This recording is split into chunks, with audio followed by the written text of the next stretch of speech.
Well, good evening. Good evening, everybody. Wow. Can you tell that I'm smiling?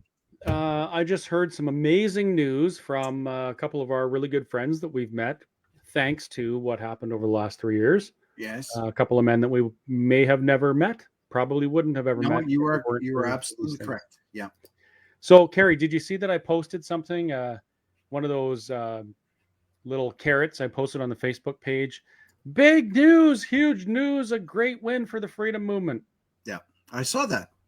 Let's let the cat out of the bag. So I'm going to bring on two amazing gentlemen who just did some amazing work and a huge service for the people of Alberta who have endured some absolute and utter BS over the last 3.5 years now.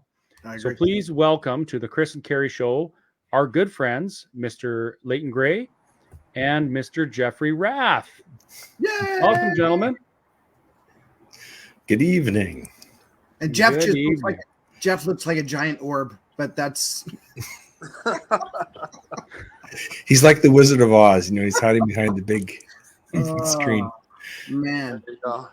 Okay, so how do you who want to wants to do the honors? Well, I'd like to kick off and thank my friend Leighton Gray for working with me over the last 3 years Yes. in winning the Ingram case. Woohoo! Woohoo! Amazing. Wait a minute. Now, of what's course, the Ingram people case? will say, what does that really mean? Like, what was the Ingram case, et cetera, et cetera. So, there's Jeff. There he is. Hey, Look at Jeff. Looking good. Before we get going, I want to show everybody I've got my APP sweatshirt on. that. Oh, looks very good. So Very nice. we're in the team colors. Everyone should be wearing that. And I might as well Are we sport still this. on the air? Yeah. Yeah. I've got Save the Coots Boys shirt on too, which I'm we wearing. may end up talking a little bit about that, but let's don't steal the thunder of this one because this is huge. This is huge. Yeah. Go. Jeff, go do ahead. you want to explain about what the case is all about? Yeah, well, both myself and my good friend Mr. Gray represented clients who were challenging the legality of all of the ridiculous Hinshaw orders that were bedeviling this province, for the last number of, throughout the pandemic.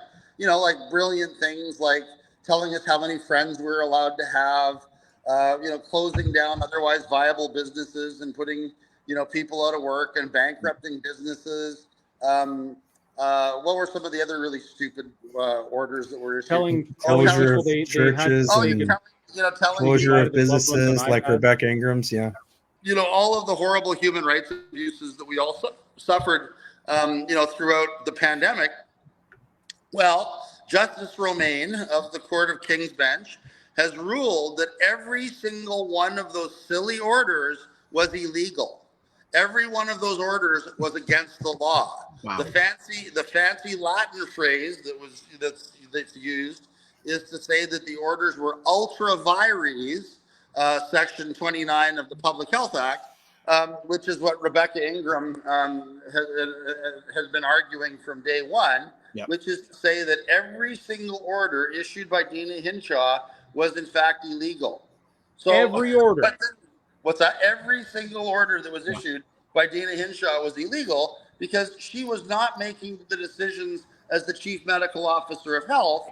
She was deferring her delegated authority to cabinet and in effect having cabinet make the decisions. She would go into cabinet with, in effect, what we referred to in court as a cocktail menu because she was dealing with the cocktail cabinet. And she'd go in with a list of cocktails, and the cabinet would simply select from the drinks menu as to what it was that they wanted her to do, and then they would decide and they would tell her what to do. Well, that's not legal under the terms of the Public Health Act, and that was what we were arguing from day one on behalf of Rebecca Ingram, was that every single one of those orders was illegal. Now, remarkably,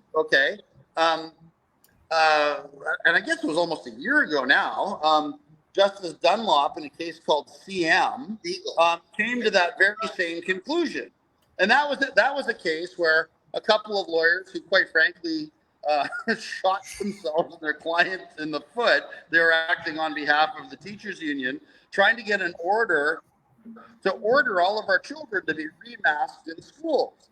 And one of their arguments was effectively the same argument that I was making, except from the horrible anti-freedom side, which was, oh, that order, unmasking kids at school can't be legal because cabinet made that order and Deena Hinshaw didn't make that order. So we want that order struck down on the basis that it's illegal. And I'm sure Thank you, Gil McGowan.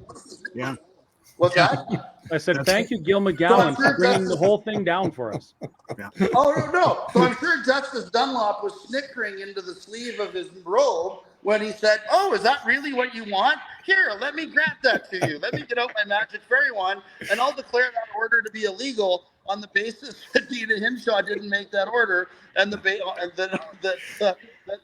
order was made by cabinet. I, to this day, cannot believe that Justice Dunlop made that decision and made that order without knowing the implications of it for every single other order issued by Deena Hinshaw throughout the pandemic.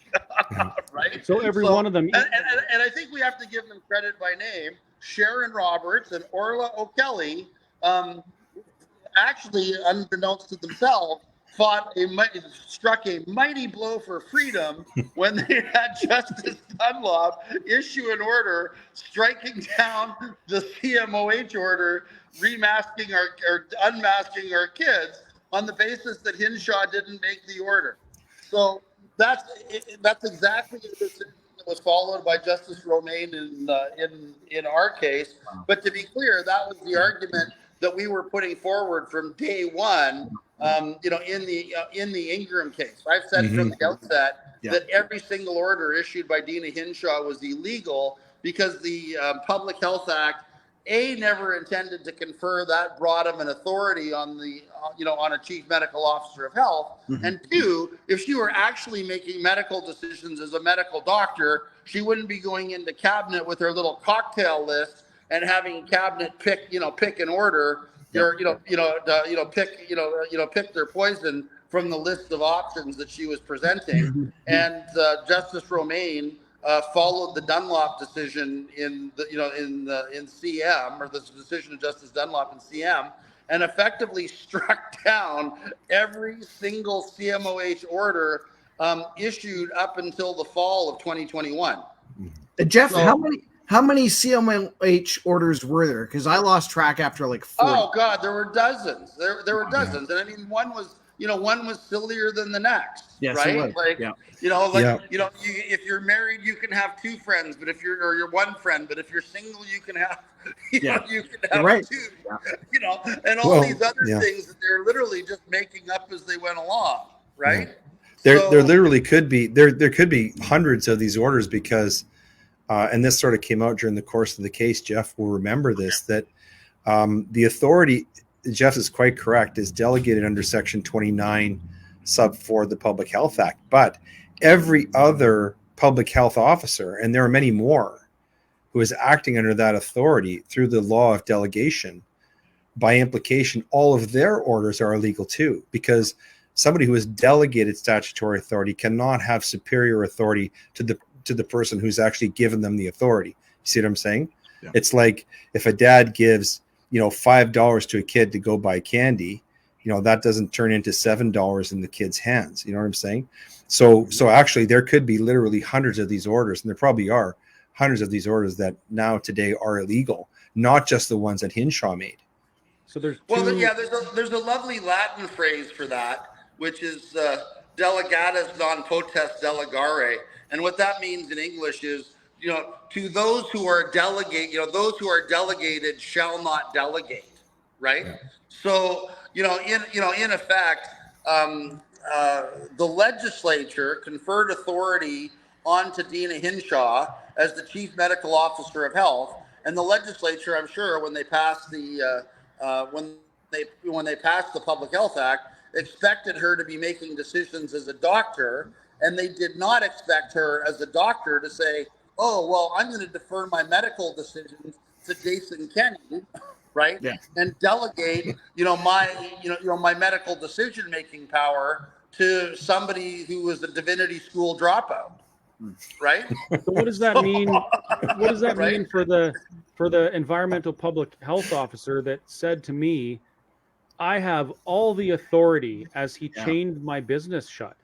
Yeah. Well, that's the whole thing, Chris. He didn't have all the authority he needed. He had no authority to do what he did. And the order that he was operating under when he chained your business shut was patently illegal, or in the words of the court, ultra vires, Section 29 of the Public Health Act.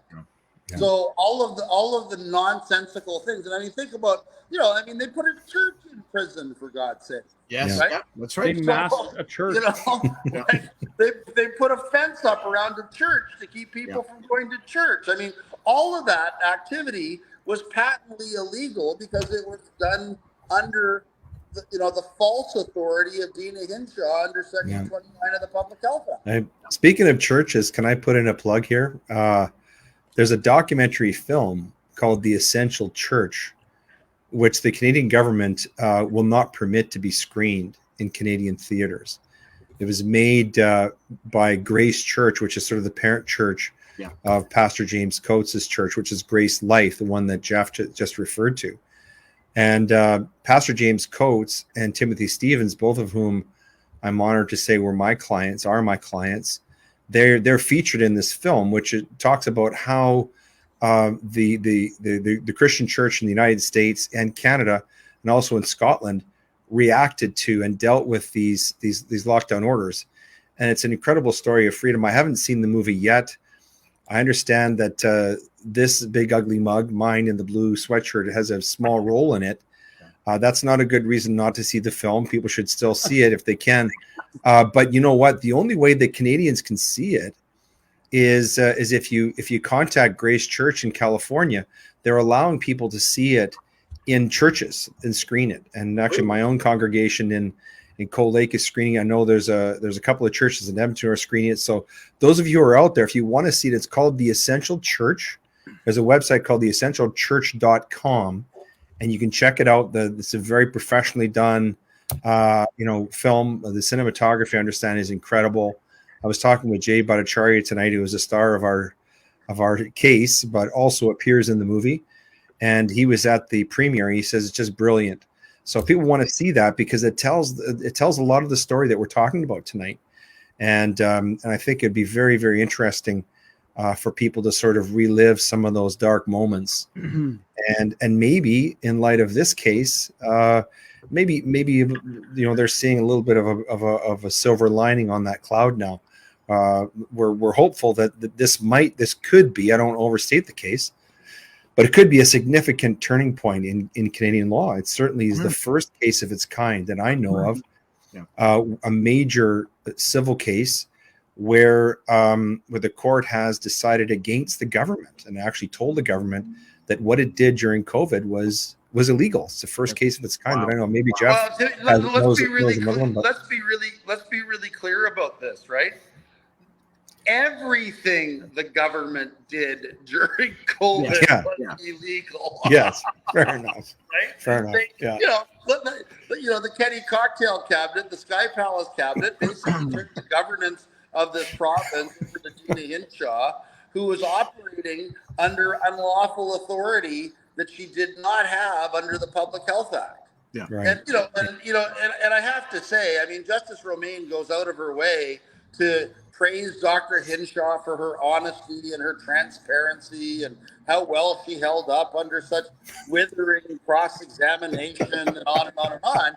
But what the learned justice doesn't acknowledge is that we had a chief medical officer of health that was completely ignorant, and I will use the word and say it again, completely ignorant of what her authority was under the statute under which she is purporting to operate.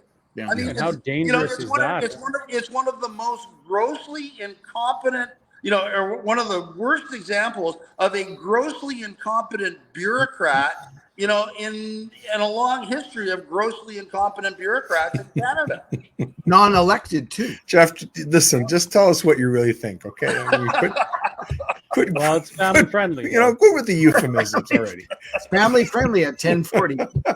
So there's some. Don't comments. you just love There's some Jeff? I comments. mean, honestly, you gotta love Jeff Rath. This is why he always gets I every love it. APP meeting. He gets standing ovation. So does Chris Scott, by the way. But everyone, Jeff Rath gets a standing ovation.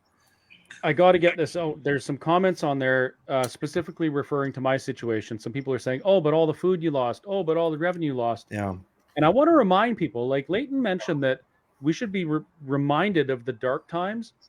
Those things that happened to me and other business owners, Carrie included, and our friend Marla and our friend Carlos and Deb, who's on right now, are literally nothing compared to people who had to say goodbye to their parents over a friggin' iPad because the government said that they couldn't go and hold them as they died.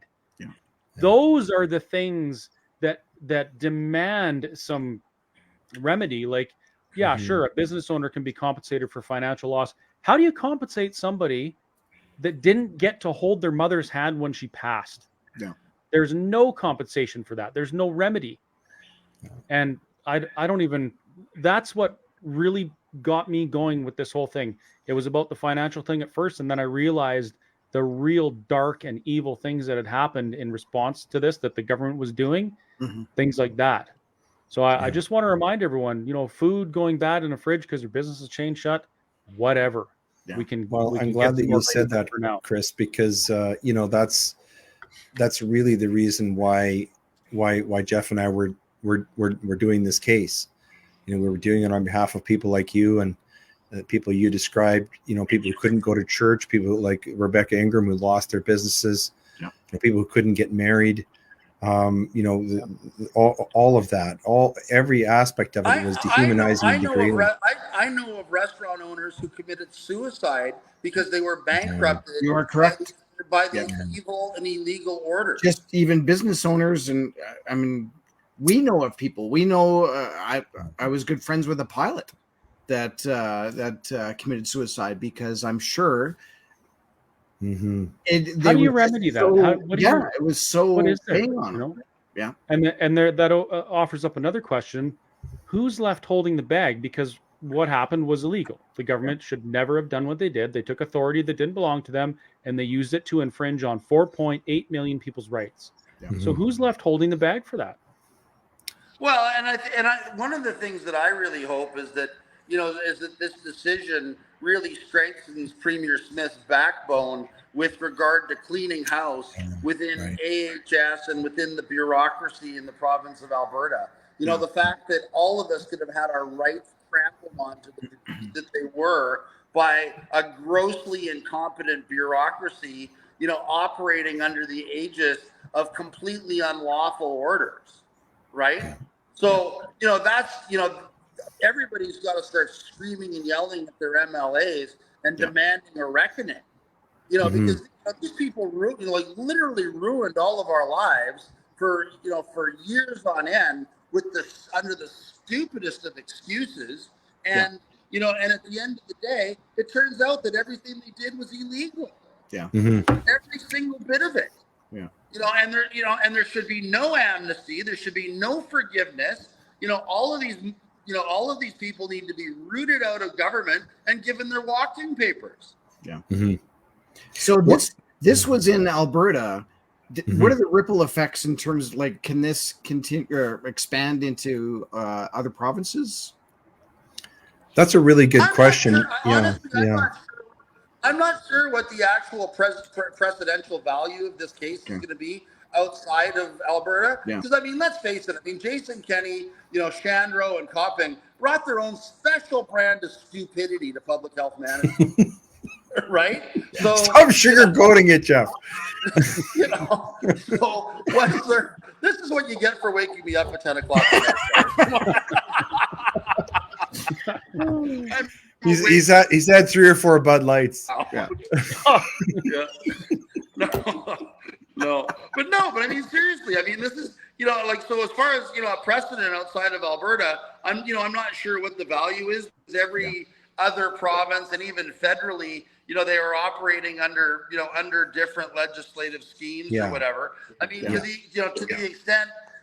extent that there was a misdelegation, otherwise, at other levels of government, it would have to be dug into on a case by case basis. and certainly Justice Romaine went a long way beyond, in my respectful opinion, where she should have gone with this decision. This should have been a 10-page decision, much like the CM decision. Yeah.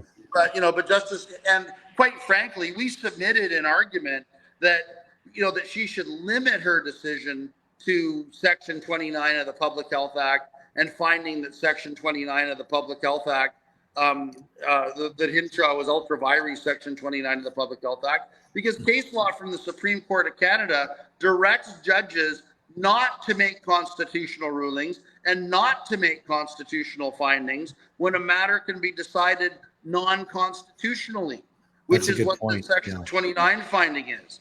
So instead of a nice, clean 10-page decision, we have, and it's no wonder it took, again, with respect, took a year to write. 90 pages of it, is attempting to justify the government's actions under the charter, which case law directs the court never should have gone to the minute it was determined that the CM decision would apply, and that all of the decisions were illegal because Deena Hinshaw was acting ultra vires Section 29 of the Public Health Act. Mm-hmm. It is a bit of an odd decision in the sense that she upholds the constitutionality of legal measures that at the same time she's declared to be illegal. That troubles me. That's remarkable. And I'd be interested to know what the Court of Appeal would have to say about that. There's an incoherency there. It'd be interesting to see and I don't know if the Justice Center is going to appeal, the charter side of this. And I guess Jeff is going to have a conversation with Rebecca Ingram about that. I don't know, but to me, that's an intriguing I'm a big believer, Leighton, and I hope you can impress upon your clients. I'm a big believer in taking your win and going home. Yeah. Yeah, because, and that's a good point, actually. Everything she says about the charter legally is irrelevant, right? I would strongly advise against appealing, 80 pages of a 90-page decision that, strictly speaking, are completely obiter. Yeah, they are. They're obiter means it is of no legal or precedential value. In fact, there's nothing new in those 80 pages. If you look at what was decided in the Gateway decision in Manitoba, there isn't anything that's new there. She takes the real long, hard run at our key witnesses and didn't like what they say, and essentially. Well, and certainly, made a number of disparaging comments about counsel, and didn't like the fact that one of us, it was probably me, I have to fess up, referred to the Gateway decision as a political decision rather than a legal decision. But I mean, what legal decision at this level does not have political implications? Yeah. I mean, that's nonsense. Yeah. And she should know but that. I'll be the first to admit that I can be, I can be a very zealous advocate on behalf of positions that I'm putting forward on behalf of my client. But I would be the last one to criticize you for that, Jeff. I still to this day maintain that the decision in Gateway was political and not legal. Yeah. As much as the 90 pages, the 80 pages of unnecessary charter commentary, is political and not legal. Mm-hmm. Because quite frankly, the law directs her not to make comments of that nature. The law directs, the justice not to comment on constitutional issues or to make constitutional findings where a matter can be determined without reference to the Constitution. Mm-hmm. I think this is what's concerning to me here. Mm-hmm. Before I close this screen, Yeah. What it says there in a nutshell is that if these orders had been implemented through the proper channel in the proper way by the proper person, they would be totally fine and okay. So I want to remind folks that are watching, this is the province and the country we live in. Yeah. That we have the potential for the CMOH to take this type of authority and power and implement restrictions and mandates and charter infringements on our rights and freedoms with only her own statement of a virus exists as evidence. Yeah. Now, Leighton and Jeff, actually, we've both talked about this. What does the court look at when they're taking judicial notice of something like a pandemic? What do they say in Well, regards to first of all, Chris, I'd like to jump in and comment on that. This is why I've been so strongly advocating that everybody that has the ear of the premier or their MLA. Oh, he froze. Yeah, he froze. at the most inopportune time? There you are. There he is. You might have to start again From there, coming Jeff. to these types of constitutional interpretations. We missed about 30 Sorry, seconds can of you guys hear that. me on that or no? No. We lost you at you guys talking have to your a mute button? Am I MLAs. on a 30-second delay now because of my big mouth? No, Sorry. you were talking about reporting or talking to your MLAs, and then you froze. Oh yeah, and to the extent that anybody has Premier Smith here, we need to have the Alberta Interpretation Act amended, right, to prohibit judges from coming to these types of interpretations of Section 1 of the Constitution Act 1982. You know, there should be specific legislative guidance demanding, reminding judges that demonstrably justifiable means that it can only be in the direst of emergencies where the province and its legislature are in danger of ceasing to exist for that provision to be invoked as intended. And because let's face it, if governments want to do it, they can still do it, but they should do it openly, honestly, and transparently by invoking the notwithstanding provision of the Constitution Act, so we all know what they're doing and we can vote the bastards out of office if they do it, right? And we put that argument to the court, and of course it was ignored. But specifically the notwithstanding act provision, and that this broad sweeping interpretation of Section 1, should not be entertained by the court. But unfortunately, and again, in obiter, because this has nothing to do with the actual decision, the court went out of its way to say that, oh yes, and I certainly would have given the government everything they wanted under Section 1 because, oh my goodness, we should all be afraid of a Chinese cold bug. Yeah. Right. And part of that demonstrably justified should, in my humble opinion, it should require some evidence supporting the government statement that it's justifiable. This is the problem with. And the other thing that was interesting about the decision was that, she commented on the fact that when she, interviewed Dr. Hinshaw, in camera, Dr. Hinshaw, could not point to any orders where, the government imposed orders that were more restrictive, than was being recommended.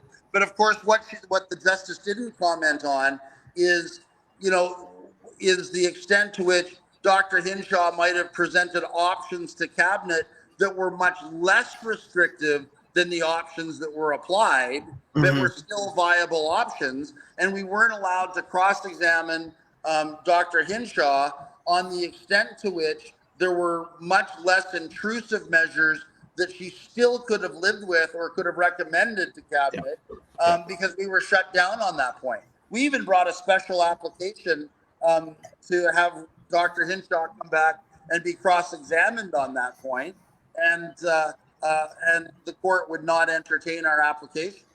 That's an excellent point. The other thing to consider about this is that the evidence that the government produced in this case, such as it was junk. It was junk science. It was modeling.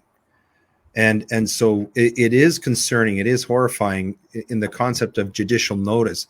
Judicial notice is a concept that is historically has been very, very confined to facts that are so obvious that they do not require someone to call evidence in order to prove them in court.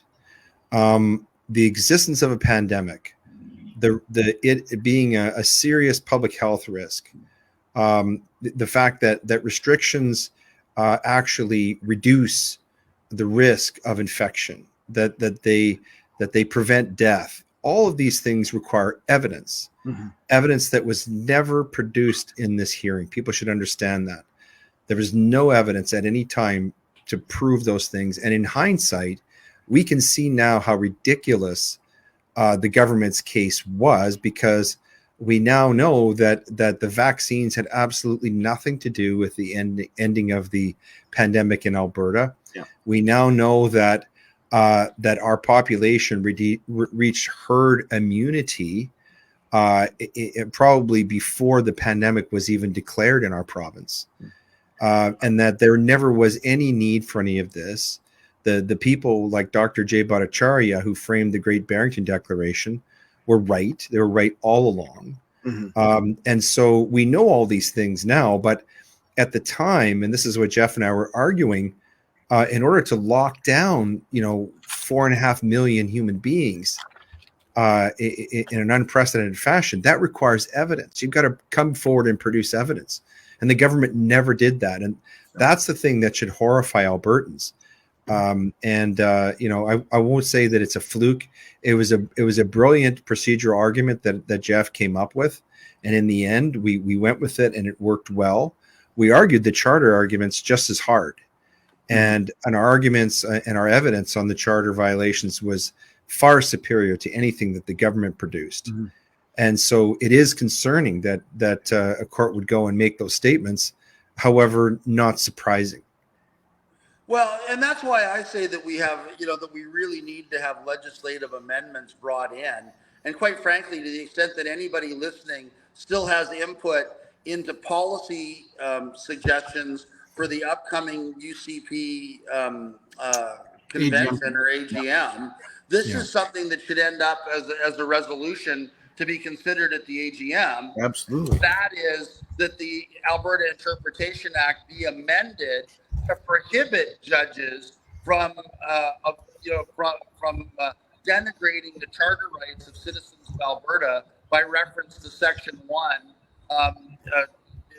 the way that they have. And further, we need amendments to the Interpretation Act to ensure that the property rights provision in Section 1 of the Alberta Bill of Rights is deemed to be substantive and not procedural, so that if the government ever infringes on property rights of people like Chris Scott by padlocking their business, they'll be prohibited from doing so under the Alberta Bill of Rights. Yeah. And again, one of our arguments in this case was that Section 29, was always intended to be very limited. It was never intended to lock down an entire province or completely shutter an entire provincial economy. The powers of the CMOH to order quarantines or shut down businesses was always intended, from my perspective and the argument we put forward, as a typhoid Mary type of provision. Mm-hmm. So there's somebody that has a dangerous communicable disease. They know they have the disease. They've been told by the public health office to stay home because they're spreading the disease throughout the community. And if they don't stay home, they can be locked up. That's what Section 29 is supposed to do, not shutter the entire provincial economy. Yeah, just like what Lieutenant Colonel David Redmond was suggesting right from the get-go. Yes. Well, and I actually spoke to Colonel Redmond this evening, and one of his comments was, and I actually have to send an errata note to the court tomorrow. He said, she wants to comment on my evidence. He says, she couldn't even spell my name right. No. I wonder if she could spell Bhattacharya. B-U. I better point something out here while it's fresh on my mind. I want to make a note that at no time has either Jeff or Leighton said that COVID doesn't exist. Nothing like that. This isn't about some weird legal loophole where the country doesn't exist or anything along those lines. What's happened here is they won in law on the merits of their argument, which is the way it's supposed to work in court. And you can see it, at least it looks to me, in this 90-page decision, of which I've read exactly 3%. It's pretty long. It's a lot of reading, but it looks like the court's trying so hard to just make sure they say, hey, the government's doing their thing, they're doing great, they're doing all but this little technicality, so we have to rule that the orders were illegal. That's Well, this it scares me, actually. It is scary because a high-ranking public official who was made the most powerful person in the history of our province, even with all of that authority, she exceeded that authority. That's how serious it is. It wasn't enough that we gave you all the authority. We gave you, and this is the wording actually is, she could use any means necessary to fight the pandemic. Okay, that wasn't enough power for her. She needed more. That is concerning, and it is concerning that a court would consider that sort of a technicality. However, having said that, what is encouraging about this case, in terms of its precedential value, is it is the first case of its kind in our country where a court has correctly applied the correct standard to this type of a case and said, government, you went too far. You don't, your power is not unlimited. There are limitations upon your statutory power and the way that you exercise it. And if you don't exercise it properly, according to the laws that you make, the courts are going to tell you that you're wrong and that your orders are illegal. And I can tell you, Jeff and I have both been lawyers in this province for over 30 years. We were starting to lose hope. We were starting to think, maybe the rule of law doesn't apply in this place anymore. And I think that is going to be maybe the biggest impact of this decision. It's going to send the message out there that, courts, however reluctantly, are going to apply the law to government. And they are going to tell government that, listen, there are limits upon your authority. You're not all powerful. You're not God. This is a democracy. You have to function as a democracy. You have to govern yourself. You have to govern in accordance with the laws that you make. Mm-hmm. And I think that is the biggest, maybe the most important thing. And the other thing is, this should, for the people listening to this, it should give them hope. It should give them hope that there is a better future, at least in Alberta. That we're going to start winning some of these cases. I believe this is just the thin edge of the wedge. Every era ends, and we're right now we're in the midst of an era. I don't know if we're at the end of it, but we're somewhere along that line where governments have taken up a lot of power, a lot of political power in this country. But no era stays the same. Just ask Madonna.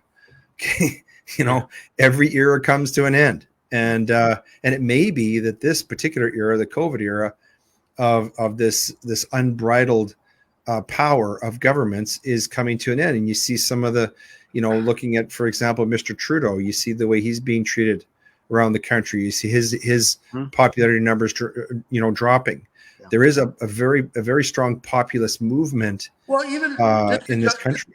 Just to jump in, Leighton, I mean, even the National Post the other day was going, okay, come on, climate change, enough already. We all know that these forest fires that are burning the country down weren't started by climate change. Stop saying it, right? And people are starting to wake up because, these governments have just become so extreme in terms of what they think they can get away with, under the name of, COVID's going to kill you. Climate change is going to kill you. Let's declare some phony emergency and strip everybody of all their basic human rights.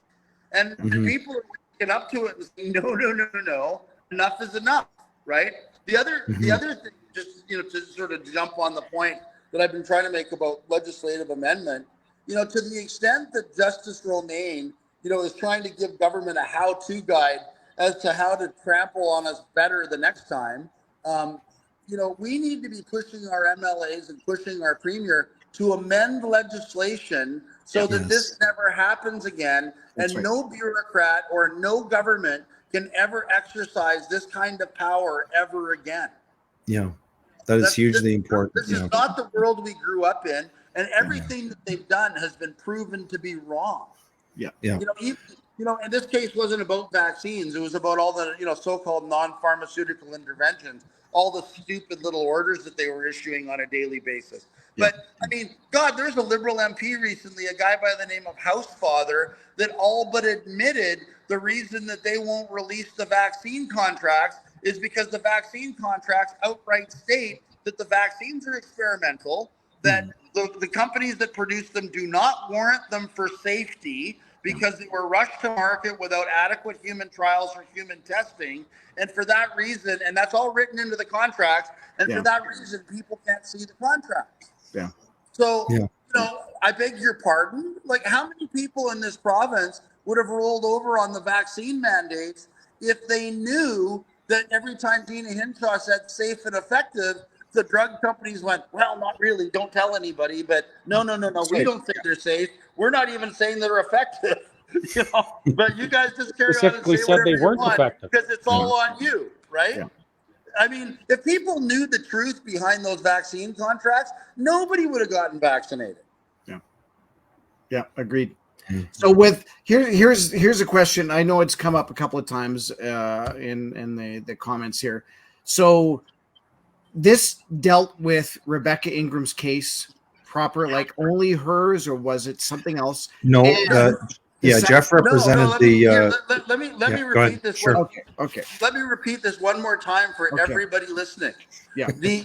What Justice Romaine said, in effect, in her decision, was that every single order issued by Deena Hinshaw up to October of 2021, she lists them all in it's called Appendix B to the decision. So every single one of those orders is unlawful. Every order is illegal. So it doesn't just apply to Rebecca. It's like everybody that's been charged, like Chris, with some bullshit offense under the Public Health Act. How the hell can they successfully prosecute somebody for disobeying an illegal order? Right? Yeah. It's laughable now at law that these prosecutions even exist. So they're all toast. I mean, any of those prosecutions, you know, now are effectively ended by this decision. Chris, You know, because decisions of Court of King's Bench judges are binding on provincial court judges, which is where all these cases start. There's one of my favorite masters a couple of years ago, and then I'll turn this back over to Leighton, but I just have to say it because it's pretty funny. There was a master in Edmonton by the name of Master Funduck. Oh, of course. The comb over. That's right. He was quoted extensively on the doctrine of stare decisis. And I'm paraphrasing a little bit, but Master Funduck actually said in a written decision one day, he said, people need to understand the system of stare decisis is simply about precedent. He says, precedent implies a pecking order or means that there is a pecking order. And quite simply, under our system of justice, little peckers can't tell big peckers what to do. Oh, what a treasure he was. Oh, that's awesome. What a treasure he was. Oh, yeah. So again, it affects all CMOH orders and probably everything that has been affected. Businesses. Whistle stop injunction. So again, Chris, I don't know if you want to just show the. This might be different though. This question here. This is a different beast completely, is it not? Yeah. Or maybe it is. Arguably, yes. That's what that would mean, because if your business is shut down due to the government doing something that was illegal, that would come under a tort of malfeasance of public authority. Okay. And so that there will be viable claims. Not every claim is going to be viable. It's going to depend on the facts, but that there will be a lot of claims against the government that will be viable because if they can show a direct causal link, causal meaning, cause and effect relationship between, an illegal order or orders and damages, harm that was caused to a business or an individual, then yes, there are going to be causes of that. And I think we are going to see a rash of lawsuits over this one. So this is a huge can of worms, is what it's kind of sounding like. Yes. Well, it's not a can of worms, really. It's, we have a justice of the Court of King's Bench that did the right thing and found that every single COVID order issued up until the fall of 2021 was illegal, period, full stop. So, that's, I think that's, it's the right result. It's certainly, the position that I was arguing from day one, in this case. I found it kind of interesting that Justice Romaine went out of her way to say that my argument on Section 29 was scattered throughout, and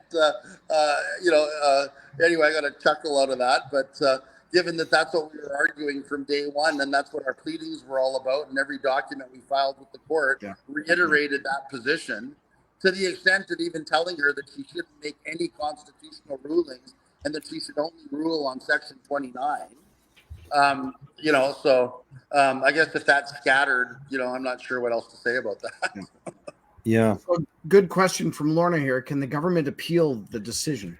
And it Yes, seems they like can. They can appeal anything. Like anything. They can. Appeal, right? I think it's exceedingly unlikely because they didn't appeal the CM decision, which was kind of a surprise. I don't know if that was a surprise to Jeff, but it was a surprise to me at the time that they didn't appeal that decision. Well, they did, but the CM decision is under appeal. And is it? I didn't know that. Yeah, well, Sharon Roberts and Orlo Kelly are appealing the fact that the Justice Dunlop wouldn't rule on the the Section 7 argument, yeah, right. But the government, but this is important. The government didn't cross appeal on Justice Dunlop's finding that Deena Hinshaw's Deena Hinshaw's order unmasking kids was ultra vires. Mm-hmm. So that issue is dead at the Court of Appeal. Yeah.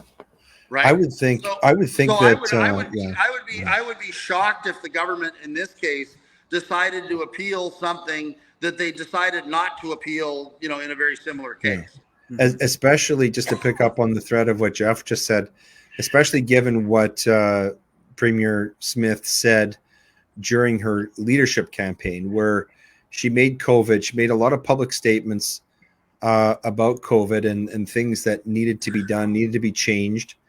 And this decision, if she takes it up and she has integrity and she's consistent with what she said previously, this decision will empower her to go ahead and make the type of legislative changes that Jeff talked about that would protect Albertans from this type of government overreach ever happening again.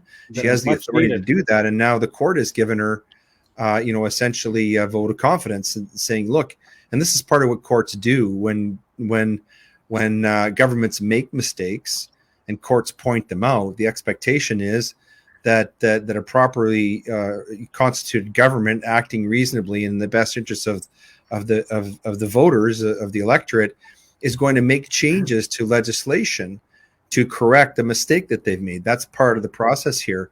And I think that's another aspect where this decision could be groundbreaking, is if Danielle Smith and her government actually take this opportunity to actually make some meaningful changes to the law so that we don't have another series of lockdowns over, climate change or whatever else that the Chinese come up with with their next bioweapon.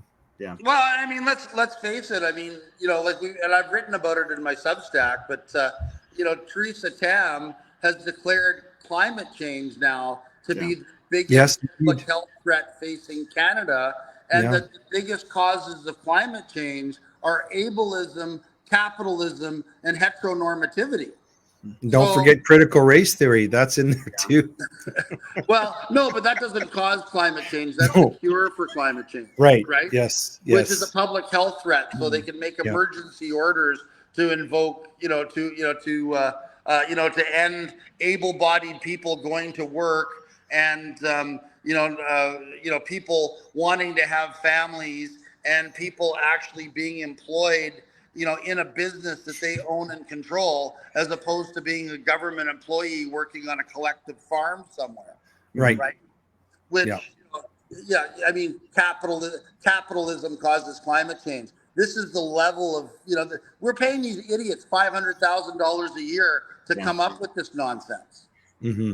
right? It's Yeah. like, I don't see, anyway, it's just, I don't even want to get started on all of that. It's just ridiculous. Well, that's a whole nother conversation, and I would be happy to have it. However, I'm gonna touch on a couple questions here. So Sure. there's been lots of questions popping up about, will this help the political prisoners? And now I'm gonna go out on a limb here. I'm not a lawyer, but I'm gonna say this ruling is going to specifically help people who have been adversely affected by the mandates and restrictions themselves. Mhm. I don't think that it's going to impact that. Question: this ruling does nothing for people that have been charged criminally under the criminal code. So, Right. It's only dealing with people that, that have been like Chris, that have been charged under, public health order violations. So all the public health orders are toast, but anybody that's been charged criminally, still has to deal with those criminal charges through the criminal process. Unless the Yeah. criminal charge is related to Yeah. violation of a public health order. For example, Pastor Timothy Stevens was charged with Section 127, which is like a contempt of court, because he didn't follow the public health order, or he didn't follow a release order. That's where they can link up a public health order. So that would be the only circumstance I can think of that would be an exception to what Jeff just said. What Jeff is saying is, if you have a substantive criminal charge that is not linked to a public health order, then this decision is not going to help you. Okay. So this should help all of the pastors who kept their churches open. Oh yeah. All of the restaurant owners, the gym owners, all of those types of things, business owners, individuals that had committed the heinous crime of having Christmas dinner with their grandparents. Yeah. Those types of things. Even arguably, gathering restrictions, right? Anybody that anybody that committed the horrible crime of exercising their freedom of association under the charter, right? Yeah. And sadly, a lot of those tickets are still ongoing. That's kind of a travesty. So a lot of these tickets are still out there. Yeah, so, they're still on there. You were. So is Kenny okay in actually having his Sky Palace? He would have been okay. He would have been okay. He didn't break the law. Who knew? No, that's I guess he knew. I guess he knew. He knew. Maybe he knew all the orders that he issued were illegal. Yeah. I guess he could answer that Pink song. Who knew? Yeah. Who knew? So here's just a hypothetical. So the CMOH orders were unconstitutional. They were against the law. Blah blah blah. But yet we had trucks driving out to Coots and to Ottawa based upon things being shut down and the CMOH orders. Yep. So if the CMOH orders didn't exist and they were unconstitutional, unlawful at the time, then there would have been no reason to have anybody go down to Coots. There would have been in Alberta. Yeah. Right. So you see what I'm saying is that basically if this ruling came in say January of 2022, then we probably wouldn't be looking at. Well, that's a really great point. But the vax mandate was a federal thing. That was the federal ministry of transport. Yeah. Yeah, that was Minister Abracadabra, wasn't it? Yeah. Yeah. Yeah. The rat, as he's known. Yeah. But what Kerry is saying is true though, in the sense that the convoy became more than just the specific restrictions on truckers. Yeah. It became much more than that. It grew into much more than that. And I'm glad you mentioned that, Kerry, because it's worth noting that when Jeff and I went to court on this, actually, I believe it was during the convoy. The start of the convoy was right when we were getting into the heart of the case in the early part of 2022, and it had been adjourned at least once or twice because we tried to get this case started in December of 2020. Just to back up, we applied for injunctive relief in December of 2020. December 2020, yeah. And one of the big arguments that I made in December of 2020 was that the goddamn orders were illegal. Yeah. Right. Wow. I've been pounding that drum since 2020. Yeah. There you go. And then after that, the injunction was lost. I wasn't part of the case then. Jeff was. I came on in the early part of 2021. I took over from James Kitchen, Mhm. and then we had to wait 6 months. Yeah. 6 months. The government was able to defeat an injunction application with everybody in the province locked down. They were able to defeat an injunction application presenting no evidence, and we know they had no evidence because after that hearing, the court gave them until July the 1st to produce their evidence. I remember that. That was sickening. Yeah. If Yep. you need And then, if you need yeah. that much time, that means you don't have the evidence in the first place. Right, and then So we let's had a export hearing. that And on top- We had a hearing set for and September. on top of it, Yeah.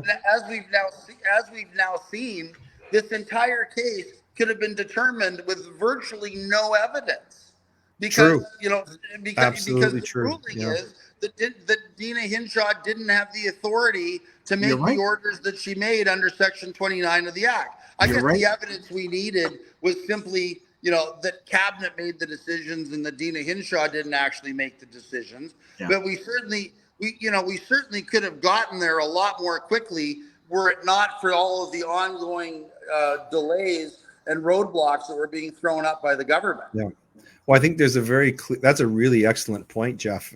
And actually, just to follow that up, the implication of what you just said is that the government of Alberta knew very early on that what they were doing was illegal.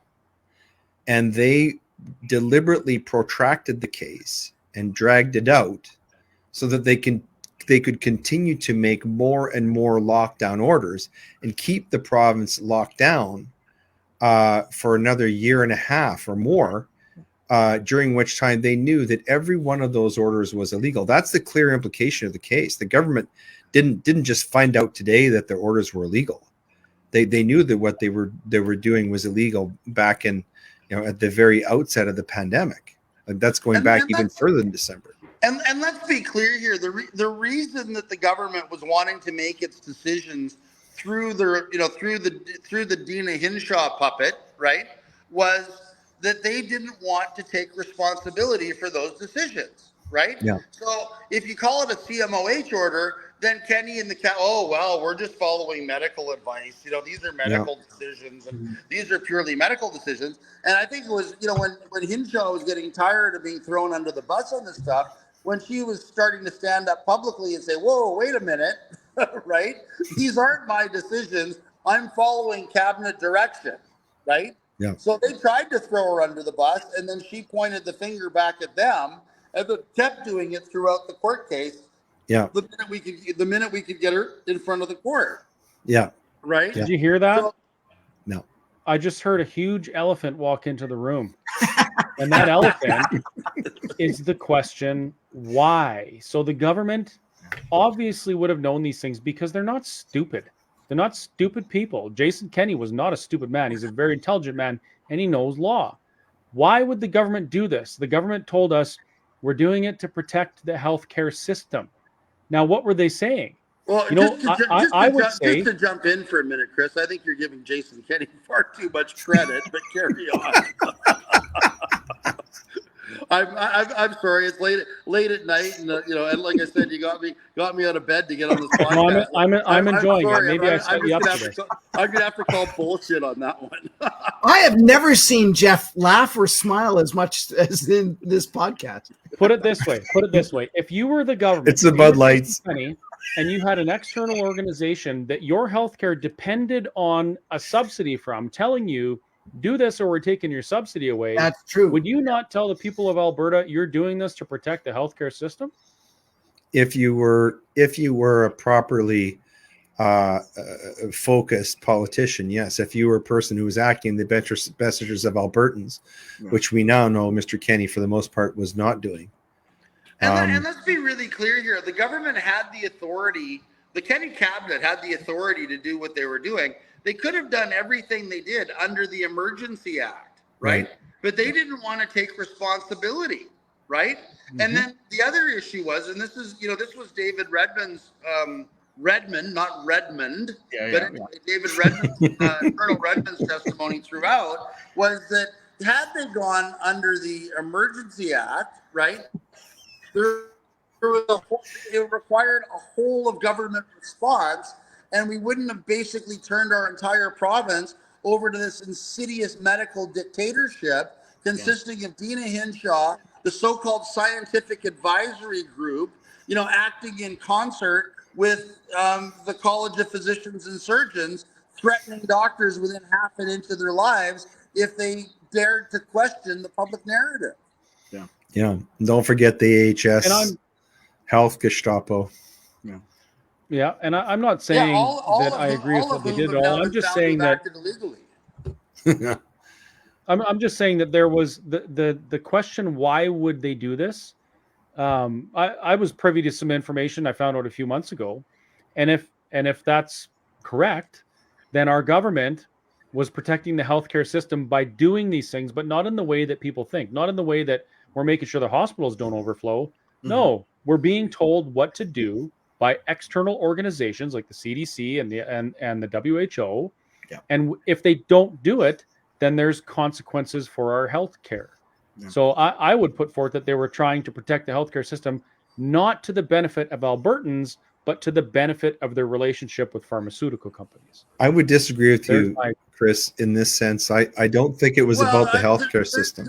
I think it was about power. I think it was about consolidation of power. It was an opportunity, unprecedented opportunity for these politicians to graft more power to themselves. And we now know, and it's not, this is not something that is a conspiracy theory. We know that many politicians, perhaps most of them, but at least the top politicians, there's a lot of profit taking from COVID-19. We know this for certain now. This is well proven.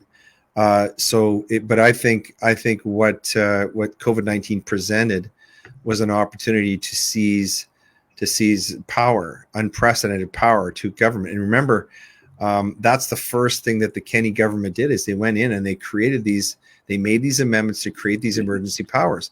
The federal government did exactly the same thing early on in 2020.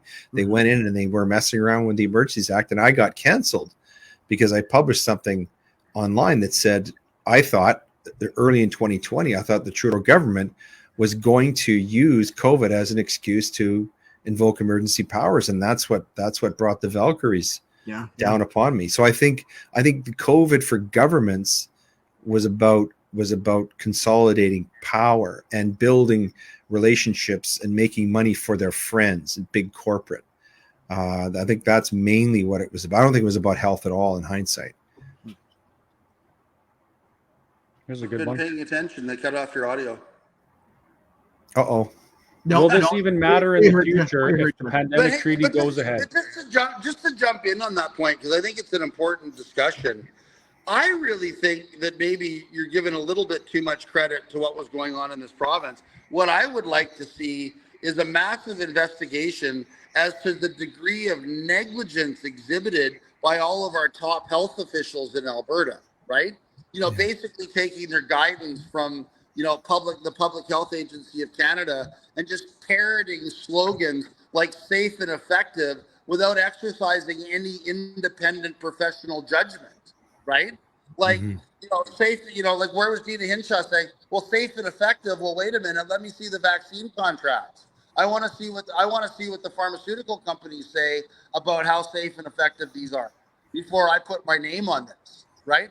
Why weren't those questions being asked, as opposed to, what we got in court, which is, oh, well, we rely on the Public Health Agency of Canada, and they told us that these vaccines are safe and effective, so they must be safe and effective. Right? And we all know that nothing could be further from the truth. And, and again, we've now got Liberal MPs, admitting in committee that, the reason that they don't want to release the contracts is that the contracts themselves expressly state that the vaccines are not safe and not effective. And that the government of Canada actually indemnifies the vaccine companies for any Canadians that are going to be injured by these vaccines that were inadequately tested on tested in human trials before being unleashed on the Canadian public by forced band-aids. How do we get to see those? How can we see those contracts? Is there a way for us to do that? Yeah, I'm working on it. I've got a couple. There's a lot. There are some lawyers working on it. Yeah. I've got a couple different irons in the fire on that issue, but I'm I'm not gonna give up until I get my hands on them. That's for sure. There you go. So Chris, you had just be another smiling day. Yeah, Chris, you had posted something that said along the lines of, "Does this really matter if the pandemic treaty with the WHO?" The pandemic treaty is a dead letter. It was, and the Western leaders can take no credit for this. There were a group of African leaders and South American and Middle Eastern leaders who would not sign it. They would not sign over their sovereignty because they don't trust the World Health Organization. They don't trust the UN. They have no reason to. Okay. And so as of right now, the pandemic treaty is a dead letter, even though the US and Canada and Great Britain and other countries have signed it. And it's popular in the EU, but right now it's a dead letter. It got killed, thankfully, by some nations that, have leaders that have more good sense than Justin Trudeau. And that I would think that would be just about all of them. Okay. Well, and if we have premiers in this country that actually stand up for their provinces, health matters are the sovereign jurisdiction of the provinces, not the federal government. That's right. So it would be more difficult, you would think, in Canada, as long as the premiers would stand up for their people. Yeah. Well, I think part of the problem, if you think of Alberta, they bragged about $11 billion surplus, but then they took about $4.5 billion from the federal government in health subsidies. So it's pretty hard to be sovereign. That's like taking money from your parents and saying that you're living independently. I think the sovereignty thing, if the Alberta government is going to be serious about it, that it starts with doing some things like we talk about in the APP, right? Where we collect our own income tax and we have our own pensions, so we have our own police force, and where instead of sending all this money to the federal government and then going hat in hand to beg for some of it back to pay for healthcare, we simply take care of things in our province the way we can and pay for them ourselves. That's the joke. That's the joke of it. Like, if we have an $11 billion surplus right now, that means that all of the oil revenues that we've, because it's a trailing average that they use for equalization.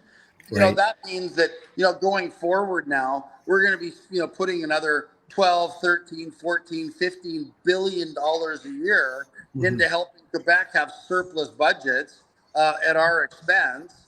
And, and at the same time, as Leighton points out, we're having to send 13 or 14 billion out of the province in equalization and then have our premier go cap in hand to get $4 billion back of our money to go into healthcare. Yeah. Like, when is this stupid shell game going to stop? That's what I want to know. Yeah. When we say it stops. Yeah. Check out the APP website, folks. I was going to say, Leighton can just stand up and go like this and show off his shirt. I'm showing off my bias. I'm wearing it on my chest. Yeah. APP is the solution. We're folks. an hour and 9 minutes into it. What Leighton has said, I've been meaning to bring this up a couple times. So the Alberta Prosperity Project, you can find information at www.albertaprosperityproject.com. We want to fix these things. Like, we've talked about a lot of issues that are wrong within our legal structure within the province. We've spoken about some of the relationship issues we have with the federal government that's allowing some of these things to happen. Yeah. And if you go and you check this out, we have some ideas, and men like Jeff Rath and Leighton Gray have contributed to this project in a huge way. These ideas are real, tangible solutions that we can use to create a more prosperous Alberta.